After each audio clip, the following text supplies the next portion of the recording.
Hello friends, कैसे हैं आप लोग। मेरे चैनल रूही एडुकेटर पे आप लोगों का बहुत वेलकम है फ्रेंड्स। और मैं हूं रूही, और जैसा कि आपको पता है कि मैं इस चैनल पे टीजीटी पीजीटी की एग्ज़ाम्स की तैयारी करवाती हूं फ्रेंड्स। तो आपको अगर कोई भी एग्ज़ाम की प्रिपरेशन करनी है, चाहे वो यूपी टीजीटी पीजीटी हो या फिर केवीएस हो, एनवीएस हो, DSSB हो, एलटी ग्रेड हो, तो आप इस चैनल पर प्लीज़ बने रहिएगा। और जितने भी वीडियोज़ हैं बायोलॉजी के, वो बहुत ही ज़्यादा बेनिफिशियल हैं, बहुत ही ज़्यादा अच्छे वीडियोज़ हैं फ्रेंड्स, जो मैंने आप लोगों के लिए तैयार किए हुए हैं MCQs के फॉर्म में। वो आप प्लीज़ ज़रूर देखिएगा। और फ्रेंड्स देखिए, DSSB का जब से नोटिफिकेशन आया है इस बार, और उसके बाद से जो है DSSB का जो 2018 का प्रीवियस ईयर का क्वेश्चन पेपर था वो मैं अपलोड कर चुकी हूँ, उसे भी आप देख सकते हैं। और नोटिफिकेशन भी, जो भी डिटेल नोटिफिकेशन था वो भी आप देख सकते हैं कि क्या क्वालिफिकेशन है, क्या क्राइटेरियाज़ हैं। और फ्रेंड्स फॉर्म जो है फिल होना स्टार्ट भी हो गए हैं, 25 से जो है विंडो ओपन हो चुकी है, तो आप उसे करिए। और फ्रेंड्स इसके अलावा केमिस्ट्री के भी वीडियोस अपलोड हुए हैं, केमिस्ट्री के MCQs भी मैंने अपलोड किए हैं, और केमिस्ट्री के जो है थ्योरेटिकल पार्ट, जो कंसेप्ट क्लियरिंग पार्ट है, वो भी मैं साथ में लेकर के चल रही हूँ, तो दोनों चीज़ें चलेंगी। और फिजिक्स के भी जो है मैंने एक चैप्टर पूरा कंप्लीट कर दिया है, जो कि जो है आपका इलेक्ट्रिसिटी का चैप्टर है, और ये भी आपका कंप्लीट हो गया है, और आगे भी अब वीडियोज़ बनेंगे फ्रेंड्स। और मैंने फिजिक्स की और केमिस्ट्री की प्लेलिस्ट भी बना करके डाल दी है। और बस आप लोगों से एक ये रिक्वेस्ट है फ्रेंड्स कि चैनल को सब्सक्राइब कर लीजिए, जिससे कि जब भी वीडियोस बनते हैं और वो जब अपलोड होते हैं तो तुरंत आपके पास पहुंच जाएंगे, और आप उसको अपना टाइम निकाल करके अपनी प्लानिंग के साथ उसको स्टडी करिएगा। चलिए हम आज स्टार्ट करते हैं।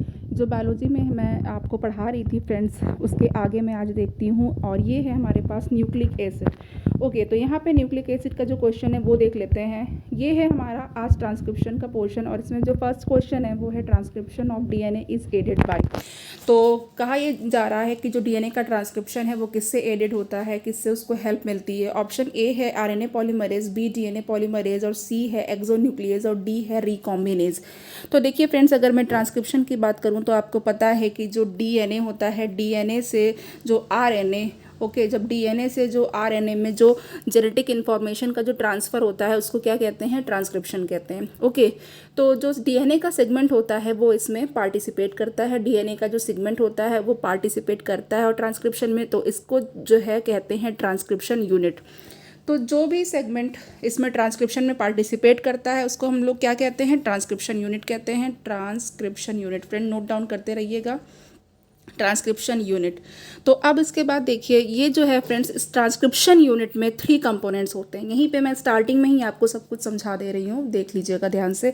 तो ये जो ट्रांसक्रिप्शन यूनिट होती है इसमें 3 कंपोनेंट्स होते हैं। आपको इसको कैसे याद रखना है, देखिए मैं यहाँ पे लिख रही हूँ, और ये है हमारे पास यहाँ पे प्रमोटर। तो यहाँ पे देख लीजिए क्या क्या चीज़ें हैं एक बार। यहाँ पे है हमारे पास प्रमोटर, ओके, प्रमोटर यहाँ पर है। और उसके बाद है हमारे पास एक होगा स्ट्रक्चरल जीन, स्ट्रक्चरल जीन होगा। और जो थर्ड होगा हमारे पास टर्मिनेटर होगा, जो ट्रांसक्रिप्शन को टर्मिनेट करेगा। ओके, टर्मिनेटर, नेम से भी आपको बहुत सारी चीज़ें पता चल जाएंगी। प्रमोटर जो है वो प्रमोट करता है, फिर ये स्ट्रक्चरल जीन का पार्ट होता है, फिर थर्ड नंबर पे होता है टर्मिनेटर। तो अब यहाँ पर देख लीजिए, आपको इसको याद कैसे करना है। आप इसको PST से याद कर सकते हैं, फ्रेंड नोट डाउन कर लीजिए। यहाँ पर आप इसको PST से याद कर लीजिएगा, promoter, structural gene and terminator.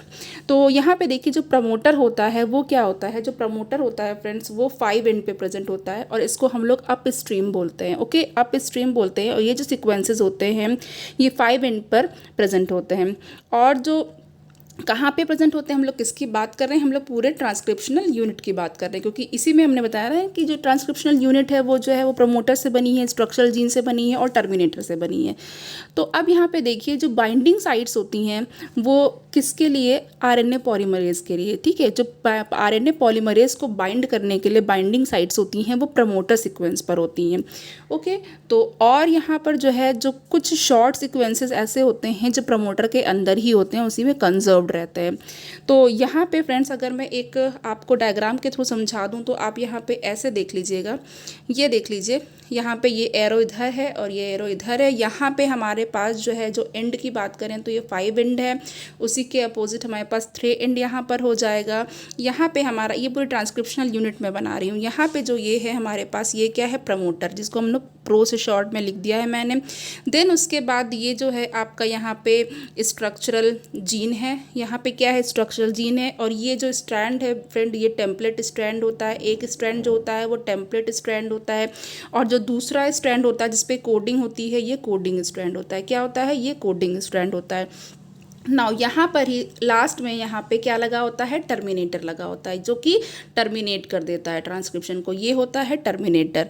तो यहाँ पे फ्रेंड देखिए प्रोसेस तो आपका जो है ये होता है ट्रांसक्रिप्शन का वो बड़ा होता है, लेंदी है और कॉम्प्लेक्स है, लेकिन जो है यहाँ पे जो अगर आपको समझना है शॉर्ट में तो आप ट्रांसक्रिप्शनल यूनिट से समझ सकते हैं, क्योंकि इस ट्रांसक्रिप्शनल यूनिट पे क्वेश्चंस आते हैं। ओके, तो अब देखिए जो प्रमोटर है उसके बारे में मैंने बताया है। अब स्ट्रक्चरल जीन्स के बारे में भी मैं थोड़ा सा बता देती हूँ। जो स्ट्रक्चरल जीन होती हैं वो डीएनए के स्ट्रैंड का पार्ट होती है। ओके, हम लोग एक डीएनए सेगमेंट या स्ट्रैंड की बात करते हैं जो कि ट्रांसक्रिप्शन यूनिट का काम करती हैं। अभी मैंने आपको बताया कि सेगमेंट जो पार्टिसिपेट करता है ट्रांसक्रिप्शन में वो क्या कहलाता है ट्रांसक्रिप्शन यूनिट कहलाता है। तो जो स्ट्रक्चरल जीन होते हैं वो डीएनए के स्ट्रैंड पे जो है वो क्या होते हैं वो इसका एक पार्ट होता है, और इसकी जो पोलैरिटी होती है डायरेक्शन होती है वो 3 से 5 एंड की तरफ होती है। और जो ट्रांसक्रिप्शन जो होता है फ्रेंड वो याद रखिएगा ट्रांसक्रिप्शन वो 5 एंड से 3 एंड की डायरेक्शन में होता है। ये जो डायरेक्शन है ये किसकी डायरेक्शन है ट्रांसक्रिप्शन होने के लिए डायरेक्शन है। ओके, अब जो डीएनए का स्ट्रैंड होता है वो क्या करता है वो मैसेंजर आरएनए की सिंथेसिस करता है। ठीक है, मैसेंजर आरएनए की सिंथेसिस को ये डायरेक्ट करता है और किस पे टेम्पलेट स्ट्रैंड पे, यानी टेम्पलेट स्ट्रैंड जो मैंने आपको 2 स्ट्रैंड बनाए थे, एक टेम्पलेट था और एक कोडिंग था, तो मैसेंजर आरएनए की सिंथेसिस को टेम्पलेट स्ट्रैंड पर डायरेक्ट करता है। और उसके बाद जो उसका नॉन टेम्पलेट स्ट्रैंड होता है यानी कि जो उसके कॉम्प्लीमेंट्री होता है वो क्या कहलाता है कोडिंग स्ट्रैंड, जो मैंने अभी आपको बना करके दिखाया था। आप इसको वीडियो को आप बैक करके थोड़ा देख भी सकते हैं जब आप देखिएगा तो। नाउ अब इसके बाद देखिए होता क्या है, ये जो होता है कोडिंग स्ट्रैंड ये जो है बेस सीक्वेंस जो आरएनए का होता है। ओके, तो ये क्या होता है बेस सीक्वेंस जो होता है उसकी कोडिंग करते हैं। तो अब यहाँ पे मान लीजिए मैं अगर डीएनए स्ट्रैंड पे अगर टेम्पलेट स्ट्रैंड पे कोई भी अगर बेस बनाऊं, ओके, तो बेस मान लीजिए मैंने ए बनाया, टी बनाया, जी बनाया, सी बना दिया। ये अगर यहाँ पे कोई भी बेस प्रेजेंट है टेम्पलेट स्ट्रैंड पे, तो जो कोडिंग स्ट्रैंड पे जो आएगी मैसेंजर आरएनए के लिए जो कोड होगा वो क्या होगा फ्रेंड्स, वो ये आप याद रखिएगा थायमीन की जगह क्या हो जाएगा आपको, यानी कि जो यूरेसिल है थायमीन की जगह क्या हो जाएगा वो यूरेसिल आ जाएगा। और बाकी एडनिन का ग्वानिन, ग्वानिन का साइटोसिन, ग्वानिन का साइटोसिन, साइटोसिन का ग्वानिन ये आ जाता है। तो चलिए अब टर्मिनेटर की बात कर लेते हैं। जो टर्मिनेटर होता है वो कहाँ पे प्रेजेंट होता है, वो भी मैंने बनाया था अभी आपके लिए, वो 3 एंड पे प्रेजेंट होता है। और किसके जो है स्ट्रैंड पे, कौन से स्ट्रैंड पे टर्मिनेटर प्रेजेंट होता है, ये कोडिंग स्ट्रैंड पे प्रेजेंट होता है। ओके, ये कोडिंग स्ट्रैंड पे प्रेजेंट होता है टर्मिनेटर जो होता है 3 एंड पे। तो इतनी सारी चीज़ें आपको पता चल गई और ये ट्रांसक्रिप्शन का एंड करता है। और जो मैकेनिज़्म है फ्रेंड्स वो बड़ी है, और ट्रांसक्रिप्शन के जो स्टेप्स हैं, ठीक है, स्टेप्स में आप लोगों का सबसे पहले क्या होता है एक्टिवेशन होता है, राइबोन्यूक्लियोटाइड्स का एक्टिवेशन किया जाता है।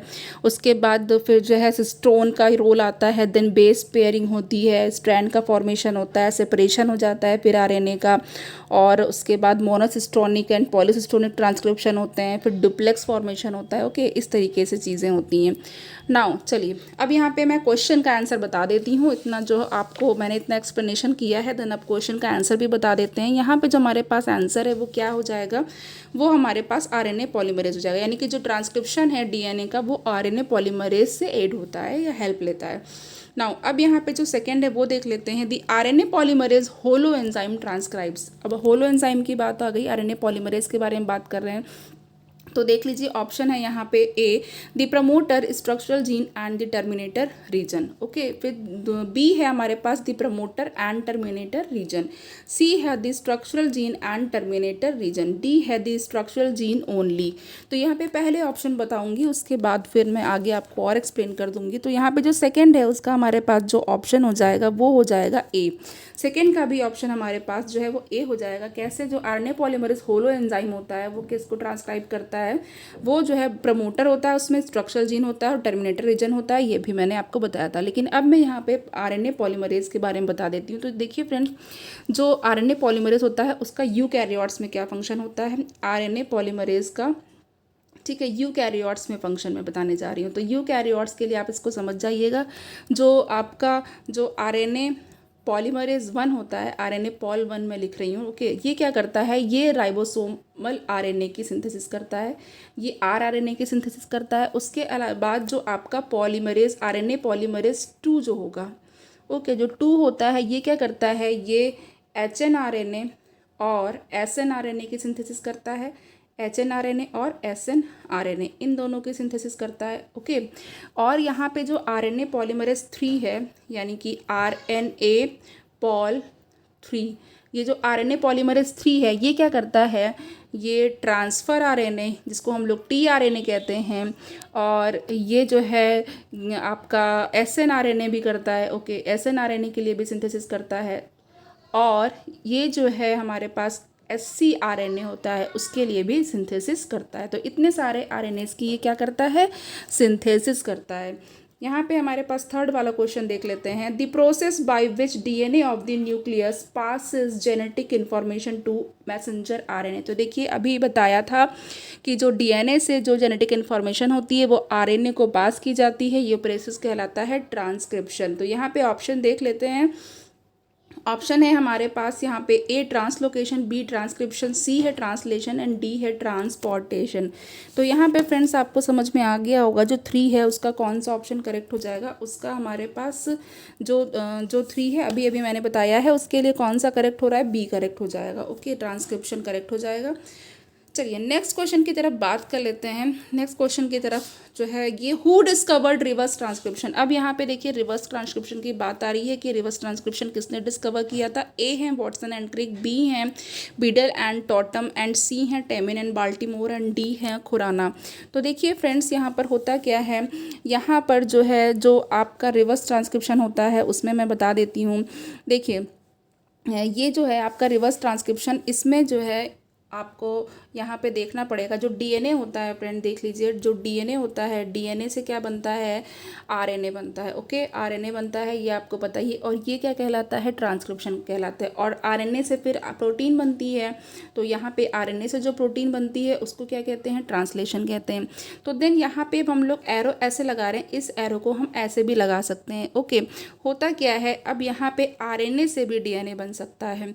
ओके, आरएनए से भी डीएनए बन सकता है, यानी कि ये प्रोसेस रिवर्स भी हो सकता है। और जो इसमें एंजाइम यूज़ होता है उस एंजाइम को कहते हैं रिवर्स ट्रांसक्रिप्टेज। कौन सा एंजाइम कहते हैं, रिवर्स ट्रांसक्रिप्टेज। ओके, तो यहाँ पे मैं फिर से लिख देती हूँ, ये जो एंजाइम होता है इसको रिवर्स ट्रांसक्रिप्टेज बोलते हैं, ट्रांसक्रिप्टेज बोलते हैं। और जिसकी इसकी डिस्कवरी जिसने किया था वो जो साइंटिस्ट थे उनको नोबेल प्राइज़ भी मिला हुआ था। ओके, उनको क्या मिला हुआ था, नोबेल प्राइज़ भी मिला हुआ था। अब उन्हीं के बारे में पूछा हुआ है, तो हमारे पास जो ऑप्शन है 4 का वो क्या है, हमारे पास 4th का ऑप्शन है सी। तो यहाँ पे टेमिन एंड बाल्टीमोर जो थे इन्होंने रिवर्स ट्रांसक्रिप्शन की खोज की थी और इनको नोबेल प्राइज़ भी मिला था। ओके फ्रेंड्स, तो यहाँ पे आपको होपफुली क्लियर हो गया होगा। टेमिन एंड बाल्टीमोर थे, इन्होंने इंडिपेंडेंटली जो है रिवर्स ट्रांसक्रिप्शन डिस्कवर किया था। और किस में डिस्कवर किया था, ये इन्होंने वायरस में डिस्कवर किया था। ओके, कि वायरस में कह रहे थे रिवर्स ट्रांसक्रिप्शन भी होता है। और ये जो वायरस होते हैं वो क्या कर सकते हैं, वो एंजाइम एक जो रिवर्स ट्रांसक्रिप्टेज होता है उसके लिए कोड कर सकते हैं। और ये जो है डीएनए को आरएनए के टेम्पलेट पे फॉर्म कर सकते हैं। ठीक है, चलिए अब नेक्स्ट हम लोग आगे बढ़ जाते हैं। आगे हमारे पास जो क्वेश्चन है वो देख लेते हैं। नेक्स्ट है हमारे पास 6th one, eukaryotic RNA polymerase 3 catalyses the synthesis of. अभी हमने आरएनए पॉलीमरेज के बारे में बताया है फ्रेंड्स, लेकिन यहाँ पे क्वेश्चन है तो समझ लीजिए, इंपॉर्टेंट क्वेश्चन है फ्रेंड। ये सारे ही क्वेश्चन इंपॉर्टेंट हैं ट्रांसक्रिप्शन के, ट्रांसलेशन के। तो फ्रेंड्स प्लीज़ आप इसको जो है बिल्कुल याद कर लीजिएगा और स्टडी करिएगा। ऑप्शन ए है messenger RNA, B transfer RNA, C 18.5 RNA and D है इंट्रॉन्स। तो देखिए फ्रेंड्स यहाँ पर आरएनए पॉलीमरेज 3 के बारे में पूछा गया है। तो यहाँ पे जो मेनली जो हमारे पास जो ऑप्शन हो जाएगा वो 6 का कौन सा हो जाएगा, वो हमारे पास 6 का बी हो जाएगा, क्योंकि मेनली जो है ट्रांसफर आरएनए को सिंथेसाइज करता है। नाउ अब यहाँ पे 7 है, major differences between DNA and C DNA is. तो यहाँ पे ए ऑप्शन है exon absent in DNA, B है intron absent in C DNA, और उसके बाद है फ्रेंड्स यहाँ पे हमारे पास देखिए यहाँ पे इसका और ऑप्शन यहाँ पे मिस हो गया है कहीं पे, लेकिन मैं इसका आपको बता दूंगी। तो यहाँ पे देखिए पहले हम लोग इसका करेक्ट ऑप्शन देख लेते हैं। यहाँ पे तो हमारे पास जो बी वाला ऑप्शन हो जाएगा इसी में से, वो बिल्कुल करेक्ट हो जाएगा, हमें आगे के ऑप्शन की ज़रूरत ही नहीं पड़ी है। तो 7th का हमारे पास जो बी है वो करेक्ट हो जाएगा। इसमें क्या होता है, जो इंट्रॉन्स होते हैं वो अब्सेंट होते हैं, ठीक है। तो cDNA से इंट्रॉन्स जो है वो अब्सेंट होते हैं फ्रेंड। तो यहाँ पे हमारे पास ये आप ऑप्शन देख सकते हैं। और आगे अगर मैं बात करूँ यहाँ पे जो cDNA की, तो फ्रेंड्स वो मैं आगे आपको जो है इसके बारे में थोड़ा डिटेल भी बता दूंगी। अभी मैं आगे क्वेश्चंस ले लेती हूँ कि आगे जो क्वेश्चंस हैं उनको देख लेते हैं हम लोग पहले। तो चलिए यहाँ पे हमारे पास नेक्स्ट क्वेश्चन है 8th वाला। 8th है, which of the following statement are correct. कह रहे हैं इसमें से कौन सा स्टेटमेंट करेक्ट है। 1 है RNA polymerase 1 transcribe ribosomal RNAs, फिर 2 है RNA polymerase 2 transcribes SNRNAs, and 3 है RNA पॉलीमरेज 3 ट्रांसक्राइब्स HNRNA, और 4 है RNA पॉलीमरेज 2 ट्रांसक्राइब्स HNRNA। फिर है हमारे पास option A B C D and E, और मैं यहाँ पर आपको जो करेक्ट आंसर है वो बताऊँगी। और यहाँ पे हमारे पास जो करेक्ट ऑप्शन हो जाएगा इस क्वेश्चन का वो कौन सा हो जाएगा हमारे पास, यहाँ पर देखिए 8 का यहाँ पे E बिल्कुल करेक्ट हो रहा है फ्रेंड्स। ओके, तो 8 का E करेक्ट हो रहा है, और E हम लोग यहाँ पे ये है हमारे पास, जिसमें हमारा जो है 1 और 4 था जो मैंने देखा था पहले, और यहाँ पे ये बिल्कुल करेक्ट हो गया है। तो देखिए 1 यहाँ पर ये है, ओके 1 यहाँ पर ये है कि जो RNA पॉलीमरेज 1 होता है वो राइबोसोमल RNA की सिंथेसिस करता है। मैंने इसके बारे में एक्सप्लेन किया था फ्रेंड्स थोड़ी देर पहले। और उसके बाद जो आपका यहाँ पे ऑप्शन देखिए 4 है ना, तो 4 में देख लीजिए आप यहीं पे कि RNA पॉलीमरेज 2 जो है वो HNRNA की सिंथेसिस करता है, ये भी मैंने आपको बता दिया था। नेक्स्ट क्वेश्चन की तरफ बढ़ते हैं। नेक्स्ट क्वेश्चन जो है वो 9 है, और 9 में यहाँ पे इसीलिए मैंने सबसे पहले आपको ट्रांसक्रिप्शन यूनिट भी एक्सप्लेन कर दी थी, क्योंकि आगे क्वेश्चंस में ये सारी चीज़ें आने वाली थी और आपको अब अच्छी तरह समझ में आ जाएगा। The promoter site and terminator site for transcription are located at. जो ट्रांसक्रिप्शन के लिए प्रमोटर साइट और टर्मिनेटर साइट है वो जो है कहाँ पे लोकेटेड होती है। ऑप्शन ए है हमारे पास 3 या downstream end 5 upstream end respectively of the transcription unit.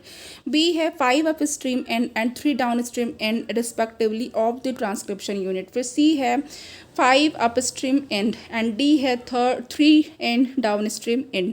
तो यहाँ पे हमारे पास जो 9th वाला है क्वेश्चन, उसका करेक्ट ऑप्शन कौन सा हो जाएगा फ्रेंड, उसका जो है बी हो जाएगा। ये 5 अप स्ट्रीम एंड पर प्रमोटर होता है एंड 3 स्ट्रीम एंड पे यानी 3 डाउन स्ट्रीम एंड पे जो है वो टर्मिनेटर होता है फ्रेंड्स, ये बताया था हमने आपको। चलिए अब यहाँ पे 10th वाला क्वेश्चन देख लेते हैं। 10th है हमारे पास, with regard to mature messenger RNA in eukaryotes. अब यहाँ पे मैच्योर मैसेंजर RNA के बारे में बात कर रहे हैं, वो भी यूकैरियोट्स में। तो यहाँ पे देखते हैं A exon and introns do not appear in the mature RNA। फिर है यहाँ पर आपका exons appear but introns do not appear in mature RNA। Okay, कि एक्सॉन्स अपीयर होते हैं लेकिन इंट्रॉन्स नहीं अपीयर होते हैं। देन आपके पास है सी वाला, introns appear but exons do not appear in the mature RNA, and D है both exons and intron appear in the mature RNA। तो यहाँ पे देख लीजिए फ्रेंड, यहाँ पे कौन सा जो ऑप्शन है वो करेक्ट हो जाएगा। यहाँ पे सबसे पहले मैं ऑप्शन बता देती हूँ कि जो 10th है उसका हमारे पास बी बिल्कुल करेक्ट हो जाएगा। इसमें क्या होगा, जो एक्सॉन्स होते हैं, देखिए फ्रेंड्स यहाँ पे, हाँ यहाँ पे जो है हमारे पास जो बी ऑप्शन है जो 10 का, वो क्या है, exons appear but introns do not appear in the mature RNA। तो देखिए फ्रेंड्स यहाँ पे एक्सॉन और इंट्रॉन की भी बात आ गई है। और यहाँ पे फ्रेंड्स यहाँ पे ये कहा गया है कि जो मैच्योर मैसेंजर RNA होगा वो यूकैरियोट्स के लिए बात की जा रही कि उसमें आपका जो है वो एक्सॉन तो होगा लेकिन जो इंट्रॉन है वो नहीं होगा। तो फ्रेंड्स देखिए यहाँ पे मैं आपसे बता दे रही हूँ कि जो मैसेंजर RNA होता है उसमें क्या होता है, जो मैसेंजर RNA होता है उसमें कोडॉन्स होते हैं, ठीक है। और ये जो कोडॉन्स होते हैं वो जो न्यूक्लियोटाइड होता है DNA टेम्पलेट का उसके कॉम्प्लीमेंट्री होते हैं। और ये क्या करते हैं, ये अमीनो एसिड की जो फॉर्मेशन होती है, ठीक है, उसकी फॉर्मेशन को डायरेक्ट करते हैं। और जो है क्या करते हैं, और जो ट्रांसफ़र RNA का जो है एक्शन होता है राइबोसोम पर, वो भी साथ साथ होता है इस प्रोसेस में। और मैसेंजर जो RNA होता है फ्रेंड्स में और क्या करते हैं, ये जो है ट्रांसलेशन को प्रोसीड करने में भी हेल्प करते हैं। ओके, तो ये सारी चीज़ें आपको अभी जो है मैसेंजर RNA के बारे में पता चल गई। चलिए नेक्स्ट है हमारे पास यहाँ पे 11th वाला। 11th है, which of the following statement is correct about the role of regulatory proteins in transcription in prokaryotes. अब प्रोकैरियोट्स के बारे में बात कर रहे हैं फ्रेंड्स की जो है यहाँ पे जो आपकी प्रोटीन होती है उसमें मतलब कौन सा स्टेटमेंट करेक्ट है रेगुलेटरी प्रोटीन के ट्रांसक्रिप्शन में जो है वो रोल के बारे में। तो यहाँ पे देख लेते हैं फ्रेंड्स, यहाँ पे हमारे पास ऑप्शन है A the only increase in expression, फिर बी है they only decrease expression, C है they interact with RNA polymerase but do not affect the expression, फिर डी है they can act both as activator as repressors. तो यहाँ पे देखिए friend हमारे पास जो ऑप्शन हो जाएगा 11 का वो कौन सा करेक्ट हो जाएगा, वो हमारे पास डी करेक्ट हो जाएगा। ओके, यहाँ पे डी यानी कि ये जो है एक्टिवेटर्स और रिप्रेसर दोनों की तरह वर्क करते हैं, एक्ट करते हैं। ओके, तो अब यहाँ पे देखिए फ्रेंड्स, यहाँ पे जो है जो ट्रांसक्रिप्शन की जो मैकेनिज़्म होती है ये तो बहुत डिटेल में है, ठीक है, और इसके बारे में जो है आप लोग जो थ्योरी पार्ट होता है उसमें पढ़ते हैं। तो यहाँ पे देखिए फ्रेंड्स, अब मैं आगे ले लेती हूँ क्वेश्चंस, और आगे जो ये क्वेश्चन है वो ये है हमारे पास, यहाँ पे देख लेते हैं। ये है हमारे पास 12th, if the sequence of nitrogen base of the coding strand of the DNA in transcription unit is 5NATGAATG, third in the sequence of the base in its messenger RNA transcription would be. तो देखिए friends, यहाँ से मैं देख लेती हूँ, जो adenine होगा फ्रेंड्स उसमें जो है एडेनिन का क्या होता है, थाइमिन होता है, तो थाइमिन की जगह क्या हो जाएगा, यूरेसिल हो जाएगा। ओके, और जो थाइमिन है उसकी जगह क्या होगा, एक मिनट फ्रेंड्स, मैं यहाँ पे पहले ऑप्शन पहले देख लेती हूँ, उसके बाद फिर बनाना स्टार्ट करती हूँ। जो पहला है वो 5 एंड है, जिसमें कि AUG 3 है। देन उसके बाद आपका जो है जो बी वाला है वो 5 एंड UACUUAC है और 3 एंड है। एंड सी में है 5 एंड CAUU 3 एंड पे है, और डी है 5 एंड से स्टार्ट हो रहा है GUAA। तो देखिए यहाँ पे पूछा क्या गया है, हाँ बिल्कुल, यहाँ पे क्वेश्चन देख लीजिए, बिल्कुल समझ चुके हैं कि इसमें जो है आपका जो नाइट्रोजन का बेस है कोडिंग स्ट्रैंड पे डीएनए के, वो दे रखा है ट्रांसक्रिप्शन यूनिट में, ये दे रखा है, और उसका जो है सीक्वेंस का जो बेस है इसके मैसेंजर आरएनए ट्रांसक्रिप्ट पे वो पूछा गया है। तो बिल्कुल हाँ, यहाँ पे देखिए एडेनिन है, देन उसके बाद थाइमीन की जगह क्या हो जाएगा, जो कि मैसेंजर आरएनए पर है तो यूरेसिल हो जाएगा, और यहाँ पे जो ग्वानिन है जी का वो वही रहेगा, ए भी आपका सेम रहेगा, बस थाइमीन का जो है वो यूरेसिल हो जाएगा और ग्वानिन का ये सेम हो जाएगा। तो यहाँ पे हमारे पास जो फर्स्ट वाला ऑप्शन है ए वाला वो बिल्कुल करेक्ट हो जाएगा, क्योंकि मैसेंजर आरएनए ट्रांसक्रिप्ट पे थाइमीन की जगह प्रिंट किया जाएगा, यूरेसिल आ जाएगा, बाकी जो है आपका सीक्वेंस जो चेंज नहीं हो रहा है। नाउ अब यहाँ पे हमारे पास जो नेक्स्ट आ गया है वो फ्रेंड्स, हम gene regulation and genetic code से ले रहे हैं क्वेश्चंस।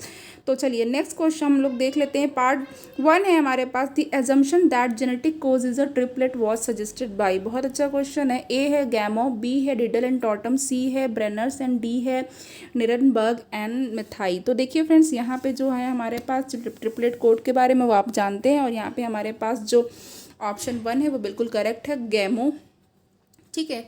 नेक्स्ट क्वेश्चन है हमारे पास यहाँ पे, the arrangement of 3 basis in the genetic code signifies a specific. कह रहे हैं कि जो जेनेटिक कोड होता है उसमें जो 3 बेसिस का अरेंजमेंट होता है। सपोज अगर फ्रेंड मैंने जो है AUG बेस ले लिया है, AUG ये क्या होता है, मिथ्योनिन के लिए होता है, और ये जो है आपका इनिशिएशन कोडॉन बोला जाता है। ओके, तो ये इसके बारे में कह रहे हैं अगर कि जो जेनेटिक कोड होता है वो क्या सिग्निफाइज करता है, ए प्रोटीन को, बी अमीनो एसिड को, सी प्लाज्मिड को, या फिर डी न्यूक्लिक एसिड को। तो देखिए फ्रेंड्स, यहाँ पे जो हमारे पास सेकंड है उसका ऑप्शन बिल्कुल बी करेक्ट हो जाएगा, ये अमीनो एसिड के लिए होता है। जैसे मिथ्योनिन भी क्या है, एक अमीनो एसिड है, वैलिन है, एलेनिन है, ठीक है, फेनाइलएलानिन है, ये सारे। नाउ अब यहाँ पे देखिए codon, the codon which has dual function, ठीक है, स्टार क्वेश्चन है ये। Polypeptide synthesis in prokaryote is initiated by. Prokaryotes के बारे में बात की जा रही है फ्रेंड्स, ध्यान दीजिएगा। ए है UGA, बी है UUU, सी है AUG एंड डी है AAA। तो यहाँ पर देख लीजिए फ्रेंड, जो 3 है उसका कौन सा ऑप्शन करेक्ट हो जाएगा, 3 का जो है यहाँ पर आपके लिए सी बिल्कुल करेक्ट हो जाएगा, AUG है। नाउ अब यहाँ पे फोर्थ देख लेते हैं। फोर्थ में है I specific nucleotide sequence to which RNA polymerase attaches to initiate transcription of messenger RNA from a gene. ये पूछा जा रहा है फ्रेंड्स कि जो है एक स्पेसिफिक न्यूक्लियोटाइड सीक्वेंस, ठीक है, और जिस पे जो RNA पॉलीमरेज होता है वो मैसेंजर RNA पे ट्रांसक्रिप्शन के लिए इनिशिएट करता है, ठीक है, वो अटैच होता है और इनिशिएट करता है मैसेंजर RNA के ट्रांसक्रिप्शन को, ठीक है। तो उसको क्या कहते हैं, ऑप्शन ए प्रमोटर जीन कहते हैं, बी इंस्ट्रक्शनल जीन कहते हैं, सी है ऑपरॉन, और डी है रेगुलेटर जीन। तो यहाँ पे देखिए फ्रेंड्स, हमारे पास जो करेक्ट ऑप्शन हो जाएगा 4 का, वो कौन सा हो जाएगा, वो बिल्कुल ए हो जाएगा। ये प्रमोटर जीन है, क्योंकि यहाँ पे इनिशिएशन के बारे में बात की गई है। तो प्रमोटर जो होता है वो प्रमोट करता है, आगे बढ़ाता है, ठीक है। नेक्स्ट है हमारे पास 5 वाला, operon model for gene regulation in bacteria was proposed by. आप सभी को पता होगा ये, लेकिन तब भी क्वेश्चन अच्छा है, पूछ लिया जाता है अक्सर ही। ए है यहाँ पे जैकब एंड मनोद, बी है बेरी कॉमनर एंड सी है यहाँ पे क्रिक एंड डी है वॉटसन क्रिक। तो यहाँ पे हमारे पास आप सभी को पता है, और जो करेक्ट आंसर इसका हो जाएगा जैकब एंड मनोद हो जाएगा। नाउ नेक्स्ट की तरफ मैं बढ़ती हूँ। नेक्स्ट है यहाँ पे, what is the correct sequence of process involve in the central dogma. अब सेंट्रल डोगमा की बात हो गई, जो रिवर्स ट्रांसक्रिप्शन अभी हमने बताया था। तो सेंट्रल डोगमा जो है यहाँ पर जो है फ्रेंड, वो देख लीजिए। इसमें क्या होगा, ऑप्शन ए है replication then transcription then translation, फिर बी है रेप्लिकेशन ट्रांसलेशन ट्रांसक्रिप्शन, सी है translation replication and transcription, and D है ट्रांसक्रिप्शन रेप्लिकेशन एंड ट्रांसलेशन। तो देखिए फ्रेंड्स, यहाँ पे जो है सेंट्रल डोगमा के लिए क्या करेक्ट हो जाएगा, जो C6 है वो उसका जो है हमारे पास ए जो है वो करेक्ट हो जाएगा। सबसे पहले क्या होता है, डीएनए का रेप्लिकेशन होता है, फिर डीएनए से आरएनए बनता है तो ट्रांसक्रिप्शन हो जाता है, फिर उसके बाद फिर आरएनए से प्रोटीन का ट्रांसलेशन हो जाता है। नाउ नेक्स्ट है हमारे पास टर्मिनेटर जीन के बारे में। Terminator gene, A help in terminating flowering, B help in terminating seed germination, C used in hybridization and D है नन ऑफ दीज। तो यहाँ पे देख लीजिए टर्मिनेटर जीन के बारे में बात की जा रही है, तो जो 7 है यहाँ पे हमारे पास डी हो जाएगा। ये फ्लावरिंग में रिलेटेड ही नहीं है, ये हमने ट्रांसक्रिप्शनल यूनिट में पढ़ा हुआ था, ठीक है। नाउ अब यहाँ पे जो डी है वो क्या हो जाएगा, the sequence of structural gene in the lac operon concept is. तो यहाँ पे देख लीजिए सीक्वेंस पूछा गया है, तो lack a lac Y lack जी है, फिर lack a lack ji lac Y है, देन यहाँ पे आपका है लैक वाई लैक जी लैक ए, और यहाँ पे देन है लैक जी वाई एंड ए। तो यहाँ पे देखिए जो ऑपरॉन है उसके बारे में बात की गई है। यहाँ पे जो हमारे पास जो 8 है उसका जो है हमारे पास डी करेक्ट हो जाएगा फ्रेंड्स। यहाँ पर देख लीजिए, यहाँ पे जो डी है वो बिल्कुल करेक्ट हो रहा है, यानी कि जी वाई ए, ओके, लैक जी लैक वाई और लैक ए। तो फ्रेंड्स देखिए यहाँ पे जो है आप लोग, जो लैक ओपरॉन मॉडल है बहुत फेमस मॉडल है, और इससे क्वेश्चंस आता है एग्जाम में, तो इसको आप लोग पढ़ेंगे। और फ्रेंड्स देखिए जो लैक ओपरॉन मॉडल होता है वो जैकब मनोद ने प्रपोज किया था, और ये जीन रेगुलेशन का मॉडल है फ्रेंड। और इसमें देखिए होता क्या है, जो लैक को जो है वो, लैक ओपरॉन को हम लोग और कौन से ओपरॉन के नाम से जानते हैं, लैक ओपरॉन को हम लोग इंड्यूसिबल, ओके, इंड्यूसिबल ओपरॉन भी जानते हैं, ओके, इंड्यूसिबल ओपरॉन भी इसको कह सकते हैं। और जो लैक ओपरॉन होते हैं उसमें जीन्स कौन कौन से होते हैं, उसमें जो स्ट्रक्चरल जीन्स होते हैं फ्रेंड्स वो याद कर लीजिएगा, ठीक है, जो स्ट्रक्चरल जीन्स होते हैं। और इसमें जो है आपको स्ट्रक्चरल जीन जो होते हैं वो उसका सीक्वेंस पूछा गया है, तो सीक्वेंस आपको अभी भी जो क्वेश्चन का आंसर है यहाँ पे बताया है, ठीक है, जी वाई ए होता है। और फ्रेंड्स इसको जो है याद कर लेते हैं हम लोग। तो देखिए इस तरीके से याद करते हैं, कैसे याद करते हैं इसको, आपको क्या करना है, आप यहाँ पे पी है ये, ठीक है, उसके बाद देन यहाँ पे आई है, देन यहाँ पे पी है, फिर ओ है, ये मैं बना रही हूँ आपके लिए, देन यहाँ पे जी है, और ये वाई है, स्ट्रक्चरल जीन सब बन रहे हैं, और यहाँ पे ये ए है। इसको आप लोगों को याद करना है पीपोजिया। कैसे याद करना है, पीपोजिया, पीपोजिया आप याद रखेंगे, क्या याद रखेंगे, पीपोजिया। तो देखिए अब यहाँ पर होता क्या है, ये जो जो लैक ए होता है फ्रेंड्स, ठीक है, जो लैक ओपरॉन है उसकी बात हम लोग बैक्टीरिया के लिए करते हैं। तो हम लोग एक एग्जाम्पल लेंगे ई कोलाई का, ठीक है, ई कोलाई बैक्टीरिया में हम लोग इसकी स्टडी करते हैं। तो होता क्या है, जो लैक्टोज का जब ब्रेकडाउन होता है, टूटता है, वैसे तो जो बैक्टीरिया है वो नॉर्मल शुगर मीडियम में रहता है, लेकिन जब वो शुगर ख़त्म हो जाती है, या जब उसका जो है फ्यूल एनर्जी जो है फूड जो है तो वो ख़त्म हो जाता है, तो क्या होता है, लैक्टोज जब आ जाती है मीडियम में तो ये ऑन हो जाता है ओपरॉन। जब लैक्टोज मीडियम में होगी तो ये ऑन होगा, और लैक्टोज मीडियम में नहीं होगी तो ये ऑफ हो जाएगा, ओके। तो जो है जो ई कोलाई होते हैं फ्रेंड्स, वो क्या करते हैं, लैक्टोज का ब्रेकडाउन करते हैं, और इस ब्रेकडाउन के लिए इनको अलग से एंजाइम चाहिए होते हैं। और वो जो 3 एंजाइम्स होते हैं, ये जो एंजाइम होते हैं वो जो है एक कोऑर्डिनेटेड मैनर में सिंथेसाइज होते हैं, और ये जो यूनिट होती है इसको कहते हैं लैक ओपरॉन। तो जो यहाँ पे फ्रेंड्स ये जो सिस्टम होता है वो इंड्यूसिबल होता है, क्योंकि वो लैक्टोज की प्रेजेंट में ही इंड्यूस होता है, ओके, इसीलिए इसको इंड्यूसिबल सिस्टम कहते हैं या इंड्यूसिबल ओपेरॉन कहते हैं। तो अब स्ट्रक्चरल जीन्स जो होते हैं वो क्या करते हैं, जो जीन्स होते हैं ये स्ट्रक्चरल जीन्स ये कोड करते हैं प्रोटीन के लिए। सभी जीन जो होते हैं आपको पता है प्रोटीन के लिए अल्टीमेटली कोड करते हैं। तो ये जो एंजाइम्स होते हैं या जो ये प्रोटीन होती हैं इनका जो फंक्शन होता है वो स्ट्रक्चरल फंक्शन होता है। और लैक ओपेरॉन में देखिए जो लैक ए होता है वो क्या करता है, अब मैं बता दे रही हूँ आपको। यहाँ पे जो लैक ए होता है, जो लैक हो ए होता है वो किसके लिए कोड करता है, वो एंजाइम ट्रांस एसिटाइलेज के लिए। ओके, ट्रांस और एसिटाइलेज, आप इसको नोट करते रहिएगा, ये ट्रांस एसिटाइलेज के लिए कोड करता है ये जो लैक ए होता है। देन उसके बाद लैक वाई जो होता है वो क्या करता है, जो लैक वाई होता है वो परमीएज के लिए कोड करता है। ये सब एंजाइम है, एंजाइम परमीएज के लिए कोड करता है। देन आपका जो लैक जी है वो क्या करता है, ये जो है जो जीन होता है वो बीटा गैलेक्टोसिडोज के लिए करता है, बीटा गैलेक्टोसिडेज के लिए करता है। ओके, ये बीटा गैलेक्टोसिडेज के लिए करता है। तो इस तरीके से आपको तीनों का पता चल गया। उसके बाद जो ऑपरेटर जीन होता है, यहाँ पे आपको पीपोजिया बताया है ना, तो पीपोजिया में जो ऑपरेटर जीन होता है उसके लिए हम लोग ओ लेते हैं। तो ये क्या करता है, ये जो है प्रोटीन मॉलिक्यूल के साथ इंटरैक्ट करता है और ये प्रमोट करता है।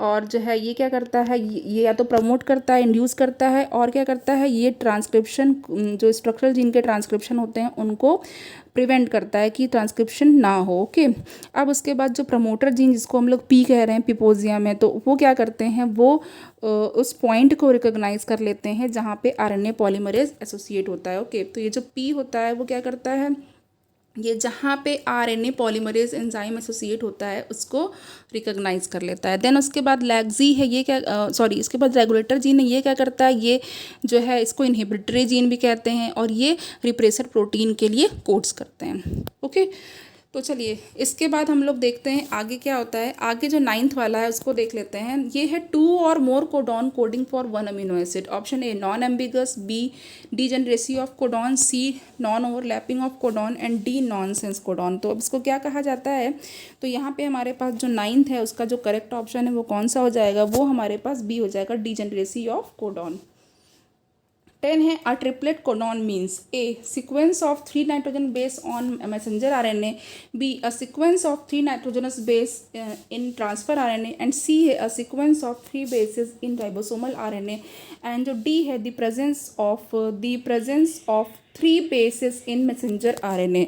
तो यहाँ पे जो हमारे पास जो फ्रेंड 10 हो जाएगा उसका जो 10 का करेक्ट ऑप्शन हो जाएगा वो ए हो जाएगा। जो ट्रिपलेट कोडॉन होता है उसका क्या मतलब है कि ये सीक्वेंस होता है 3 नाइट्रोजनस बेसिस का on the messenger RNA. Now next है हमारे पास 11। Out of 64 codon the number of codons with G is A 1, B है 2 और सी 4 है एंड डी है 6। तो यहाँ पे देखिए जो 11 है उसका जो करेक्ट ऑप्शन है वो हमारे पास 1 है। नेक्स्ट है हमारे पास option central dogma was propose by. Central dogma किसने प्रपोज किया था, A Crick, B Beadle and Tatum, C Temin and Baltimore and D है क्लग। तो यहाँ पे देखिए आपको पता है सेंट्रल डोगमा जो है वो क्रिक ने प्रपोज किया था। ओके, नाउ अब यहाँ पे 13 देख लेते हैं। 13 है हमारे पास in E coli lac operon gets switched on when lactose is present and it binds to the repressor, b repressor binds to the operator, c RNA polymerase binds to the operator, and d है lactose is present and it binds to the RNA polymerase। तो यहाँ पे देख लीजिए हमारे पास जो correct option है 13 का वो क्या हो जाएगा, वो ए हो जाएगा। जब लैक्टोज प्रेजेंट होती है तो ये जो है ऑन हो जाता है, ठीक है, ये ऑन हो जाता है। और जब लैक्टोज प्रेजेंट होती है तो और क्या करता है, ये जो लैक्टोज प्रेजेंट होगा और ये रिप्रेसर के साथ बाइंड कर देगा। नेक्स्ट है हमारे पास 14th क्वेश्चन। 14th है in messenger RNA AUG is initiation codon. कह रहे हैं मैसेंजर आरएनए में AUG जो है वो इनिशिएशन कोडॉन है, इनिशिएट करता है ट्रांसक्रिप्शन को। उसके बाद फिर कह रहे हैं UAA, UAG एंड UGA, युआ, युआग एंड युगा आर टर्मिनेटर कोडॉन, जिसको आप लोग ओपेल, एम्बर, ओकर भी के नाम से भी जानते हैं, ठीक है। Therefore polypeptide can not be synthesize beyond any of these triplets. इसीलिए जो है जो अब चूँकि ये टर्मिनेट कर देता है तो इस ट्रिपलेट के बाद जो पॉलीपेप्टाइड की जो चेन है, जो सिंथेसिस हो रही, ट्रांसलेशन हो रहा है, प्रोटीन की चेन बन रही है, अब वो नहीं हो पाती है। Now the end of messenger RNA, अब यहाँ पे the then which one of the following messenger RNA can be translated completely. तो इसमें से कह रहे हैं कि कौन सा मैसेंजर आरएनए है जो कम्प्लीटली ट्रांसलेट हो जाएगा। तो इस क्वेश्चन का तो मैं आपको सीधे आंसर ही बताने जा रही हूँ। यहाँ पे चारों ऑप्शन देख लीजिए, मैंने देख लिया है। अब यहाँ पे जो है हमारे पास जो 14 है उसका डी बिल्कुल करेक्ट हो जाएगा। AUG UAU बनेगा, UUC भी होगा, UGC भी होगा, CUC भी होगा और उसके बाद लास्ट में UAG टर्मिनेट हो गया। ठीक है, अब देख लीजिए। अब यहाँ पे अगर टर्मिनेशन कोडॉन लग गया है तो वहाँ पे उसके आगे पूरी कंप्लीट नहीं होगी। यहाँ पे लास्ट में लगा है, अब इसके आगे नहीं होगी। यहाँ पे आपका जो टर्मिनेशन कोडॉन यहाँ पे लग गया था, ठीक है, उसके बाद यहाँ पे इस स्टेप पे लग गया था, यहाँ पे देख लीजिए ये लगा था टर्मिनेशन कोडॉन। तो लेकिन ये जो है, ये वाला जो फोर्थ ऑप्शन है, ये आपका पूरा कंप्लीट ट्रांसलेशन हो गया है और लास्ट में आपका टर्मिनेशन हो गया। नाउ 15th वाला देख लेते हैं फ्रेंड। 15th है हमारे पास, in lac of on the genes A I Y and Z code respectively for. Option A repressor protein, B permease, beta galactosidase, transacetylase. फिर बी है transacetylase, permease, beta galactosidase, repressor protein. फिर C है permease, transacetylase, repressor protein and beta galactosidase. फिर D है आपके पास यहाँ पे beta galactosidase, transacetylase and repressor protein permease. And E है transacetylase, repressor protein परमिएज, beta galactosidase. तो यहाँ पे हमारे पास जो इसके बारे में एक्सप्लेन मैंने कर दिया है पूरा। तो अब यहाँ पे जो हमारे पास करेक्ट ऑप्शन है वो आप देख लेंगे। वो यहाँ पे ई जो होगा फ्रेंड, ये वाला जो है लास्ट वाला ऑप्शन, ये बिल्कुल करेक्ट हो जाएगा। Transacetylase, repressor protein, permease and beta galactosidase. तो ये आपके पास ऑप्शन बिल्कुल करेक्ट हो गया। चलिए 16 की तरफ बढ़ जाते हैं। 16 में है हमारे पास फ्रेंड, यहाँ पे देखते हैं, a naturally occurring coding strand composed of alternating C and U residues would result in the formation of. कह रहे हैं कि एक नेचुरली अकरिंग कोडिंग स्ट्रैंड है जो है आपकी साइटोसिन एंड यूरेसिल की जो यूनिट्स हैं, अल्टरनेटिंग यूनिट्स हैं, उनसे बना हुआ है। तो अब इसके बाद पूछ रहे हैं कि ये किसके फॉर्मेशन को रिजल्ट करेगा, कि क्या बनेगा। ए है a polypeptide containing alternating leucine and serine residues. फिर बी है a polypeptide containing either leucine और serine residues. C a polypeptide containing only leucine residues. फिर डी है a polypeptide containing only serine residues. E है a polypeptide containing only phenylalanine residues. तो यहाँ पे हमारे पास जो 16th है उसका हमारे पास ए बिल्कुल करेक्ट हो जाएगा फ्रेंड। अ पॉलीपेप्टाइड एक ऐसे पॉलीपेप्टाइड जिसमें कि ल्यूसीन और सेरीन होंगे ऑल्टरनेट पे, उनके रेसिड्यूज होंगे। नेक्स्ट है हमारे पास यहाँ पे 17 में देखते हैं friends, in E coli an operator gene combines with. तो अब पूछा जा रहा है ई कोलाई में ऑपरेटर जीन किससे कंबाइन करता है। तो फ्रेंड अभी मैं आपको स्ट्रक्चरल जीन जब बता रही थी तो मैंने बता दिया था वहाँ पे। नाउ ए है inducer gene to switch on structural gene action, B inducer gene to switch off structural gene action. फिर सी है regulator protein repressor to switch off structural gene action.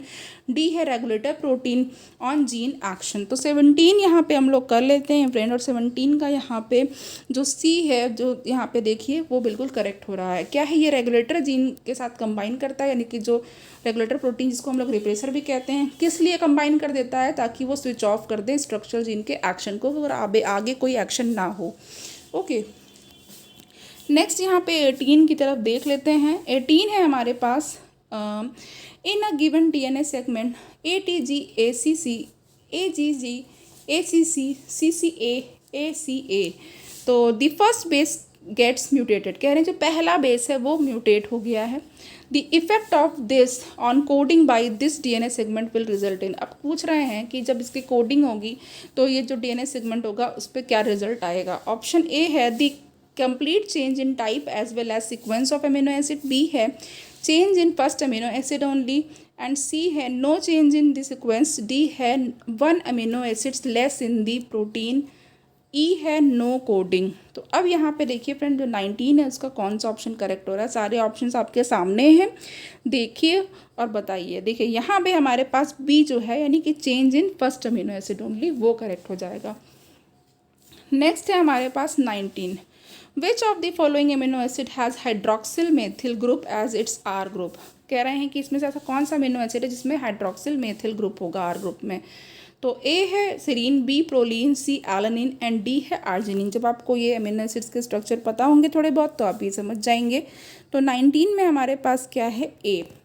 Now ना सिंपलेस्ट जो amino acid होता है वो glycine होता है, वो आपको पता है, ठीक है, ग्लाइसिन सिंपलेस्ट अमीनो एसिड होता है। नाउ अब यहाँ पे नेक्स्ट क्वेश्चन की तरफ बढ़ते हैं। 20 है, doctor Hargobind Khorana deduce the code for which of the following amino acids? Option A serine and leucine, B phenylalanine and methionine, and C isoleucine and leucine, and D is valine and glutamic acid। तो now answer is, जो answer है आपके पास वो A हो जाएगा, A serine and leucine. Next है हमारे पास the figure of lac operon. The figure of lacoperon from E. coli is shown below. Each alphabet indicates its component may be used more than once. अब यहाँ पे देख लीजिए, ये पूछा जा रहा है कि जो फिगर है लाकोपेरॉन का ई कोलाई का वो दिखाया गया है यहाँ पे। ओके, ये डीएनए स्ट्रैंड है, A B C D. Okay, अब यहाँ पे देखें, each alphabet indicates its component, हर अल्फ़ाबेट इसका कंपोनेंट इंडिकेट कर रहा है और एक से ज़्यादा बार यूज़ हुआ है। Which of the following option is correct in which all alphabets are matched with their functions. तो देख लीजिए फ्रेंड्स, ऑप्शन है इसमें ए से लेकर के डी तक है। ओके, इसको देख लीजिए इसमें क्या है, और सारे ऑप्शंस जो है आप लोग यहाँ पे देख सकते हैं। इसको देखिए, मैं यहाँ पे आपको बिल्कुल करेक्ट वाला बताना जा रही हूँ क्योंकि इसके बारे में मैं एक्सप्लेन कर भी चुकी हूँ पीपोजिया के बारे में। और यहाँ पे हमारे पास जो करेक्ट ऑप्शन हो जाएगा 21 का, वो कौन सा हो जाएगा देख लीजिए। हाँ, मैंने यहाँ पे देखा हुआ था पहले से, यहाँ पे जो डी है वो बिल्कुल करेक्ट हो रहा है। यहाँ पे जो सी है वो बाइंडिंग साइट्स है इसके रिप्रेसर प्रोटीन के लिए, जो बी है वो बाइंडिंग साइट है आरएनए पॉलीमरेज के लिए, एंड जो डी है वो स्ट्रक्चरल जीन्स, एंड ए है genes that codes for the repressor protein. तो आप लोग इसको देख लीजिएगा अच्छे से यहाँ पे। Okay, A B C D, और ये तो यहाँ पे आपको ये बताया ही था कि ये जो है सब एंजाइम्स को क्या सिंथेसाइज करते हैं। यहाँ पे ट्रांसस्टाइलेज है, बीटा गैलेक्टोसिडेज है, परमीएज है। तो यहाँ पे ये जो है आपका जो डी वाला है वो उसके बारे में दिया ही है ना कि दी स्ट्रक्चरल जीन्स हैं, और आपका जो ए है वो क्या करता है, रिप्रेसर प्रोटीन के लिए कोड करता है। तो ए जो है वो रिप्रेसर प्रोटीन, आर दिया हुआ जो रिप्रेसर प्रोटीन के लिए कोड करेगा। फिर देखिए बी जो है वो दिया हुआ, ये क्या करता है, ये बी क्या है, बाइंडिंग साइट है आरएनए पॉलीमरेज के लिए। तो ये बी जो है वो है आरएनए पॉलीमरेज के लिए बाइंडिंग साइट है। चलिए नेक्स्ट क्वेश्चन की तरफ बढ़ते हैं हम लोग। नेक्स्ट है यहाँ पे 22, और 22 में आपको यहाँ पे फिर से अगेन ओपेरॉन का दे रखा है। In the given figure of the lac operon and operon in for inducible enzyme identify components and enzyme. तो देखिए फ्रेंड्स, आप लाकोपेरॉन को प्लीज़ अच्छे से पढ़ लीजिएगा, आई रिक्वेस्ट यू, और इसका जो है डायग्राम बना के, फिगर बना के अच्छे से समझ लीजिएगा। तो अब यहाँ पे होता क्या है, यहाँ पे देखिए, यहाँ पे आई है, ओके, देन ये मैसेंजर आरएनए है, मैसेंजर आरएनए से फिर एक्स फॉर्मेशन हो गया है, और इसने मैसेंजर आरएनए की सिंथेसिस की, मैसेंजर आरएनए से फिर एक एक्स बना हुआ है, फिर यहाँ पे वाई बना हुआ है, और यहाँ पे फिर पी। तो यहाँ पे आगे का एक सेगमेंट जो पीपोजिया मैंने बताया था उसमें से पी यहाँ पे नहीं शो किया गया है, सिर्फ आई से शो किया गया है। फिर आगे आपको पी है, ओ है, फिर जेड वाई ए। तो ये जो जेड वाई ए है, तीनों जो है आपके पता है अलग अलग जो है सिंथेसिस करते हैं एंजाइम्स का। तो जो पहला वाला है वो पूछा गया है कि वो कहा गया है कि transcription lack of messenger RNA, फिर इसके बाद फिर उसका ट्रांसलेशन होता है, फिर उसके बाद एंजाइम्स बनते हैं। तो आपको एंजाइम बताने हैं कौन कौन से बनते हैं, 3 एंजाइम मैंने आपको बता दिए थे। ओके, अब यहाँ पे देखते हैं कि कौन सा करेक्ट हो जाएगा। जो टेबल बनी हुई है एक्स वाई E1 E2 और E3, अब आपको पहचानना है। यहाँ पे सब कुछ आपके सामने दे रखा हुआ है, देखिए मैंने और आपको मिनिमाइज़ कर दिया है ताकि आप एक साथ देख सकें। अब मैं इसका जा रही हूँ करेक्ट आंसर बताने। तो ये है यहाँ पे 22 का डी बिल्कुल करेक्ट हो जाएगा। देख लीजिए यहाँ पे ये जो एक्स होगा ये रिप्रेसर प्रोटीन हो जाएगा, ठीक है। उसके बाद जो वाई है ये क्या करता है, इंड्यूसर है, ये इंड्यूस करता है लैक्टोज में ओपेरॉन को ऑन करने के लिए जब लैक्टोज होता है मीडियम में।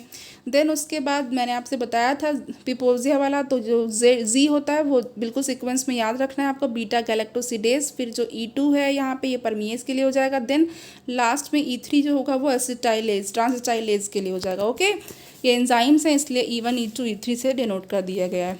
नाउ 23 क्वेश्चन की तरफ बढ़ते हैं। Which one is correct for the amino acids and the total number of their genetic code. इसमें से कौन सा ऐसा जो है जो अमीनो एसिड्स और उनके total number of genetic code के लिए सही है। तो ऑप्शन ए है आर्जिनिन 6, हिस्टिडिन 6, फिर वैलिन 6, प्रोलिन जो है 6 है, फिर आपका प्रो 4 है, थ्रियोनिन फिर 4 है, फिर यहाँ पे थ्रियोनिन 4 है, फिर आर्जिनिन 4 है। यहाँ पे जो 23 है उसका यहाँ पे हमारे पास सी बिल्कुल करेक्ट हो चुका है। ओके, अब इसको आपको याद कर लेना है। नाउ अब यहाँ पे 24th ऑप्शन देख लेते हैं हम लोग। 24th है हमारे पास, identify the following point mutation in messenger RNA UAU CACC UAU2 UAU ACC CUA and UUG CUA AUA2 UUG CUG AUA। अब यहाँ पे देखिए हमारे पास ऑप्शन क्या है, इसको देख लेते हैं। ऑप्शन है a transition and frame shift respectively. Okay, दो कंडीशन आपको दे रखी हैं। फिर बी है कि पहले वाले में ट्रांसवर्जन हो गया, दूसरा फ्रेम शिफ्ट हो गया।